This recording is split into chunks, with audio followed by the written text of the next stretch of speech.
Good morning, isang maulang morning at maingay na morning. Ano po, ngayon po tayo may papakita lang sa inyong bagong technique sa pag-ano ng gulay. Ano, yan nakita nyo, may mga dumi ng African Nightcrawler. No?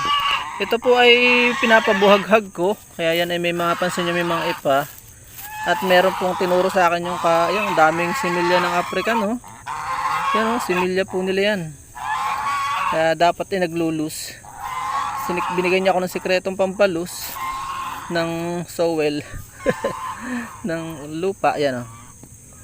Tanggalin ko muna itong mga. Kaya po may mga tusok yan. Ay kinakaykay ng manok. Kita niyo yan o. Kinakaykay pa ano na. Medyo ano na. Yan o. Ating bubuhaghagin muna. Napaka-importante po sa mga gulay ang loose. Hindi sila tutuba. Yung atin mo nang ilulus. Yan, sikreto ng mga gulay. Mahilig tayo sa multiple cropping. Yan, may bunot na, tinama. Dadagdagan ulit natin itong lupa sa isang araw.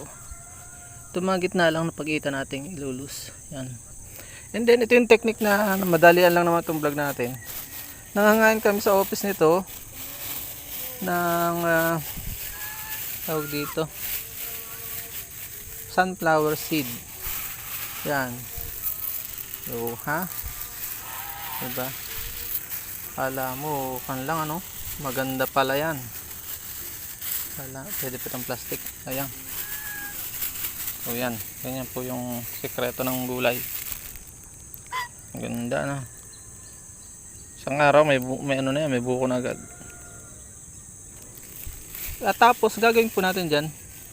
Gagawin ko po dyan ay aking ilulus. May isa pa eh. So yan share nyo itong technique na ito para malaman. Bakit po yung sunflower seed? Talagang bibili ka pa nga para dilinin lang. Nasa sa inyo po kung bibili kayo. Pero kung sa Shopee yan, sa TikTok ay 100 lang yata yan. I-mix nyo po yan ng ganyan.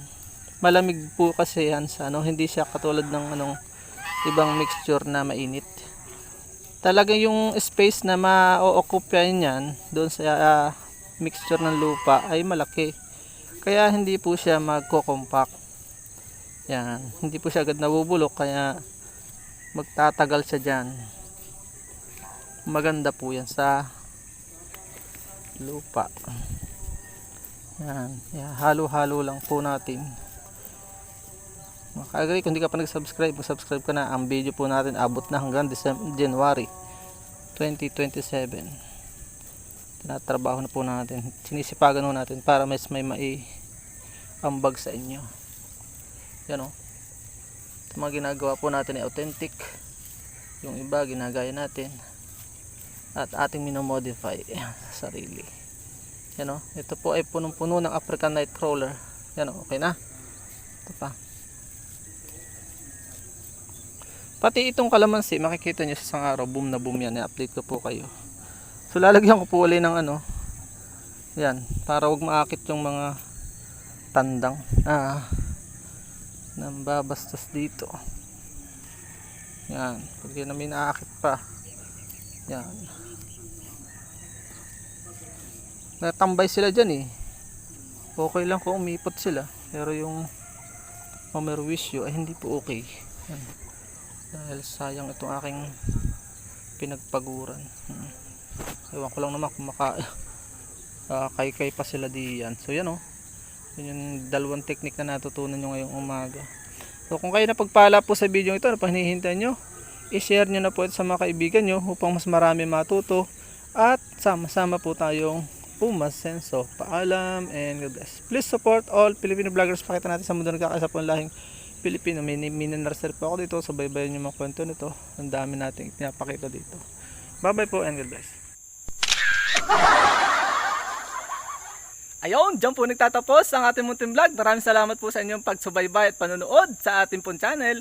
Kung bago pa lamang po kayo napadpad sa channel na ito at mahilig kayo sa ganitong klase mga upload, huwag nyo na po kalimutang mag-subscribe at i-hit ang notification bell para updated po kayo sa upcoming nating videos. Sana po magkita-kits po tayo sa susunod nating mga vlogs. Maraming salamat po. May God bless you all. Mabuhay. God bless the Philippines. Bye-bye muna po.